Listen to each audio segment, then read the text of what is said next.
So as you can see, the exercises are very straightforward. They are the same as the assessments, albeit, as I said, adapting them to the individual's capacity and ensuring that you progress within their capacity as well. For the extensors, it's exactly the same. Okay, so we think about what we did for our assessment and we simply convert them into exercises. So if we think about the assessments, then remember what we did was looking at the pattern of neck flexion and coming back to neutral to evaluate neck extensor control.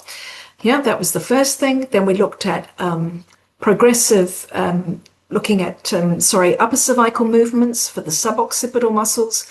And that was both into extension as well as rotation. So all of that becomes exercises for the patient.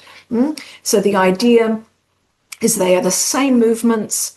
It is the same facilitation where we're trying to get them to do the correct movements, controlled movements, avoiding substitutions such as the poking of the chin when they do neck extension.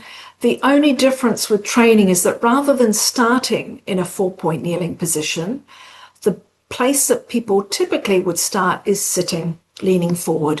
And of course, that's a lot easier. There's a lot less gravity on the neck in that position with respect to 4-point kneeling. So they start their exercises in sitting, leaning forward. They then progress to prone on elbows. Okay, so they're going from that degree of inclination to more inclination to then eventually 4-point kneeling. And so it becomes, so it's easier and then harder and harder as a way of progressing the exercises, but the movements are identical.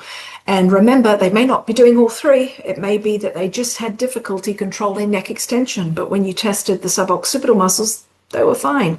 So in that case, they're not doing the upper cervical exercises. They'll only focus on the one that they had difficulty doing. Same discussion that we had for the flexors. We'll focus on repetitions of movement before we introduce a holding aspect to the exercise.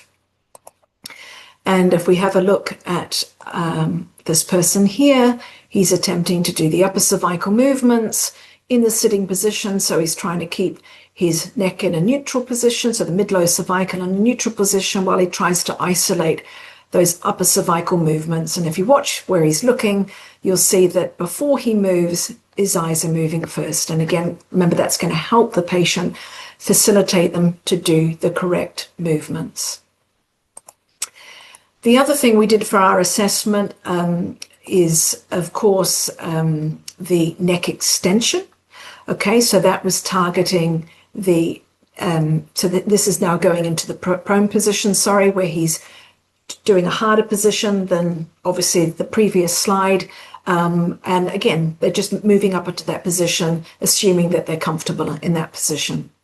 But as I was saying, the other thing we did, remember, was to go into neck extension. That's when you keep the head still and curl the neck into extension to target the deep neck extensors. And this is now moving into the higher load exercises to train neck extensor strength and neck extensor endurance.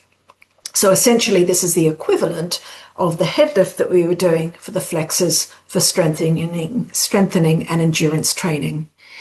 So it's neck extension, it's keeping the head in a neutral position.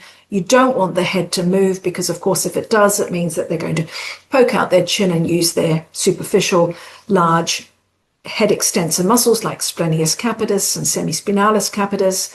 And this exercise is the same in terms of the other exercises for the extensors, that you typically start in a sitting position, leaning forward, progress to prone on elbows, and then ultimately learn to do this in the 4-point kneeling position as a strengthening exercise.